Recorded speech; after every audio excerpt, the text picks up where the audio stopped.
উত্তর চব্বিশ পরগনার কামারহাটিতে হুগলি নদীর ধারে ১৯৫৫ সালে রানী রাসমণি দক্ষিণেশ্বর মন্দির প্রতিষ্ঠিত করেন। প্রথমেই রয়েছে দক্ষিণেশ্বর প্রাঙ্গণে প্রবেশের সিংহদুয়ার। একটু ভেতরে ঢুকলেই রয়েছে ঠাকুর রামকৃষ্ণ পরমহংসদেবের সুবিশাল প্রতিচ্ছবি। তারপর আমরা সোজা চলে আসি গঙ্গা ঘাটে স্নান করতে। স্নান করার জন্য দুটো ঘাট রয়েছে। এই ঘাটটাতে প্রচুর ভিড় রয়েছে, তাই আমরা অন্য ঘাটটিতে চলে যাই।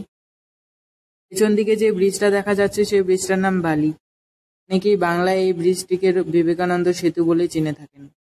তারপর আমাদের স্নান করা হয়ে যায় এবং আমরা উপরে উঠে আসি, ড্রেস চেঞ্জ করে ওখান থেকে বেরিয়ে আসি। সেই নদীর ধার থেকেই দেখা যায় 12টি শিব মন্দির। একই রকম দেখতে যে 6টি মন্দির দেখতে পাচ্ছেন সেগুলো হচ্ছে শিব মন্দির। এক লাইনে 6টি করে মোট 12টি মহাদেবের মন্দির রয়েছে। নদীর পাশ থেকে বেরিয়ে আসি। এখানে কিন্তু মন্দিরের বাইরে থেকে এইভাবেই ছবি তুলতে হয়, কারণ ভেতরে মোবাইল নিষিদ্ধ ছিল। তারপর কাউন্টারে চলে আসি জুতো, ব্যাগ আর মোবাইল জমা দিতে। মোবাইল নিয়ে যাওয়া যাবে না, তাই মোবাইল রেখেই যেতে হবে। এখানে কিন্তু ব্যাগের জন্য 10 টাকা, মোবাইলের জন্য 3 টাকা, জুতোর জন্য 6 টাকা করে দিতে হচ্ছিল। তারপর চলে আসি ফুলের ডালা কিনতে। ভেতরের থেকে মন্দিরের বাইরের যে দোকানগুলি রয়েছে সেখান থেকে কিনলে অনেক কম পয়সায় হয়ে যায়। এখানে যে ডালাগুলো আমরা 50 টাকায় কিনেছিলাম, 100 টাকায় কিনেছিলাম, সেই 50 টাকার ডালাগুলো বাইরে 20 টাকায় দিচ্ছিল। দোকানের থেকে বাইরের দোকানে অনেক দাম কম। ফুলের ডালা কিনে পুজো দিতে চলে যাই। ফুল কেনার পর মোবাইল জমা দিই।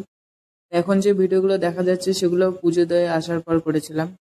আর ইনি হলেন রানী রাসমণি, যিনি দক্ষিণেশ্বর মন্দির প্রতিষ্ঠিত করেছিলেন। আর এখানে মা কালীকে ভবতারিণী রূপে পুজো করা হয়। পাশেই রয়েছে স্বামীজি দাঁড়িয়ে, সবাই ফটো তুলছিল।